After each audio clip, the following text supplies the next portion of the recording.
Welcome back to the Hofstra's Morning Wake-Up Call. We are sitting here with Dr. Tumika Robinson, Senior Associate Dean of the Stewart, and Nancy Rabinowitz, Honors College and Professor of the Rhetoric and Public Advocacy, to discuss the colloquial series here at Hofstra. The colloquial series here is hosted by the Center for Race, Culture, and Social Justice, which is located in 203 Roosevelt Hall and is directed by Dr. Jonathan Lightfoot and Dr. Veronica Lippincott. Today's event is about the introduction of Dr. Tumika Robinson's new book titled A Culturally Centered and Intersectional Approach to Reproductive Justice and Edited Collection. Good morning, Dr. Robinson. Good morning, and thanks for having me. Well, thank you for being here. Now, can you just please get into it and tell us exactly what this event is and what's taking place today?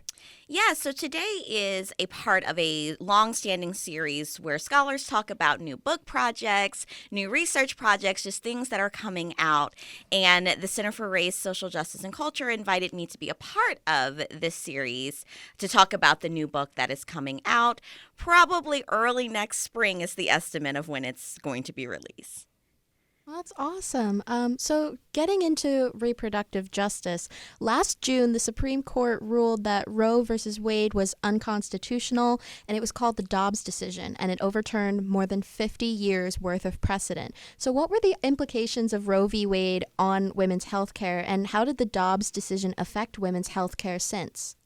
It had an astronomical effect. One of the chapters that is actually featured in the book is by an abortion provider who is in North Carolina, who talks about the sheer flood of women coming in from out of state because they're one of the few abortion clinics that is still open in the South. So you have so many people traveling because abortion is healthcare, and there are many reasons why people may want to access it for whatever their personal reasons. Not all of it is just the standard ideas about someone not wanting a pregnancy. Some of it is a healthcare decision and stuff. And in a lot of states, even when it is a healthcare necessity, some states and some doctors are completely afraid to provide these procedures. And we've seen lawsuits happening. In Florida, there is a ex-husband who's actually suing his wife's friends, his ex-wife's friends, for helping her to access an abortion, even though she was in a domestic violence situation and she was escaping. So it's had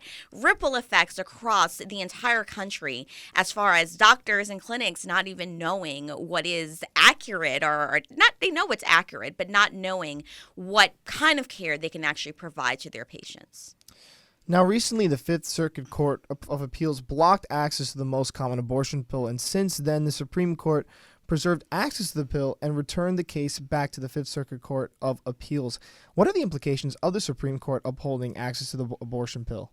So with them upholding access to it, it means that clinics can still provide their services. It means that lots of people who need access to this particular drug, and again, this is not just for, people think of it as just like careless abortions and stuff, but even when people have miscarriages, at times they do need to access this type of medication. This allows doctors and clinics across the country to still be able to perform vital health care for women, and not just cisgendered women. That's something else that we get into in the book.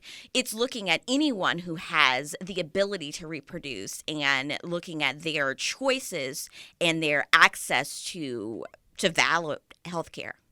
So then a follow-up question, do you think the Fifth Circuit Court attempt to block access on the abortion pill again in the future?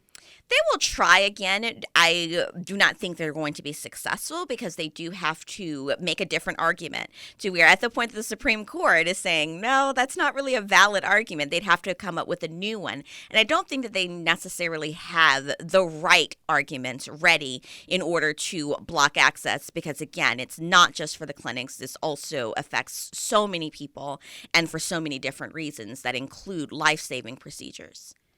If you're just tuning in, you're listening to the Hofstra Morning Wake-Up Call. I'm Emma Big, joined by Nicholas Cavellamacchia, and we're sitting down with Dr. Tumika Robinson, the guest speaker for today's Colloquia series. So, Dr. Robinson, where can women in places with minimal access to abortion care find access to help and resources?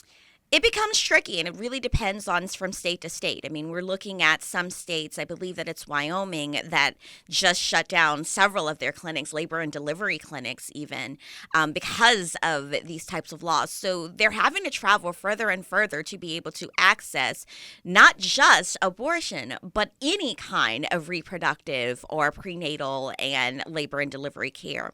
So it is becoming more tricky. There are some nonprofits. There is one nonprofit, I forget the name of it, but it's volunteer pilots who are actually flying women to states that do have clinics that are still open, because this is such a huge thing. And like I said, it's also about saving women's lives and giving them choices. Absolutely. How does your book address the issues of women's reproductive health care in America? So the whole crux of the book, and I did edit it with two former Hofstra students. They took on the role. One is a doctoral student at Rutgers University, and another is an instructor at Arizona State University now. And we really are looking at how much of the conversation about reproductive justice in the U.S. unfortunately has only centered cisgendered, non-disabled white women in the West.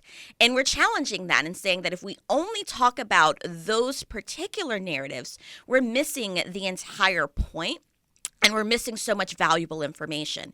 So we talk to women and non-binary people from across the world to really give us their stories. So we feature a trans woman who talks about her experiences of trying to freeze her sperm before she underwent her hormone replacement therapy so she could have natural children at some point. We talk to a woman in Brazil who had 3 failed IVF attempts and the challenges of trying to navigate that and the astronomical costs.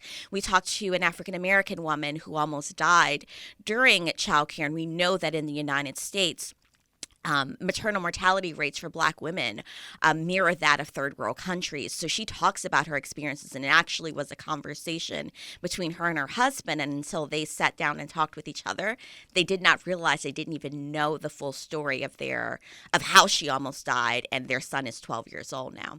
So we talked to so many different people because we really wanted their voices. And there's many others. There's things about transnational mothering. There is things that are questioning what is whiteness in the first place, to where we talk to women and non-binary and trans individuals in so many different spaces because we wanted their stories to be out there, because those are the stories that are missing from the dominant conversation. Now, how important is this case to the women of all backgrounds currently in our nation? The Dobbs case? Yes.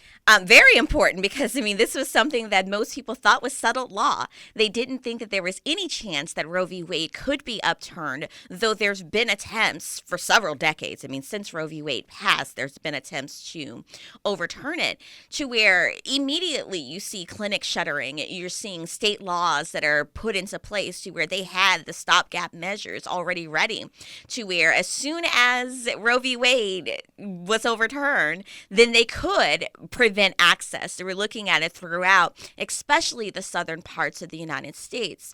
We're looking at lots of places to where even if someone has a miscarriage, they cannot access a D&C procedure because that is considered abortion. So then what is your response to the people who oppose these studies and believe that, or for the ban on abortion? That they need to actually pay attention to the science, to where this is a healthcare issue and you need to talk to doctors. Doctors are telling us that this is valid healthcare, that this is necessary healthcare for so many people. And those are the people we should be trusting more than politicians when it comes to people's choices.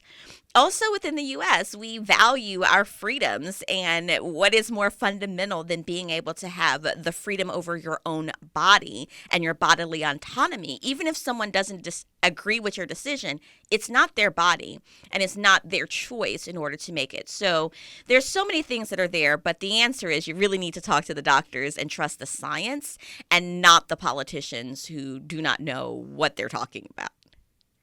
One final question for you, Dr. Robinson. When you release your book, where can we find it for purchase?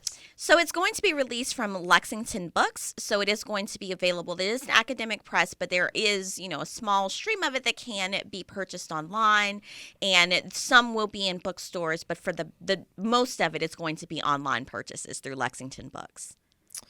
A big thank you to Dr. Tumika Robinson for joining us here on the Hofstra's Morning Wake Up Call. Once again, if you're interested in the Center for Race, Culture, and Justice here at Hofstra, you can visit room 203 in Roosevelt Hall, and you could speak to Director Jonathan Lightfoot and Associate Director Veronica Lippincott. Thank you so much, Ms. Robinson, for being here. Thank you so much.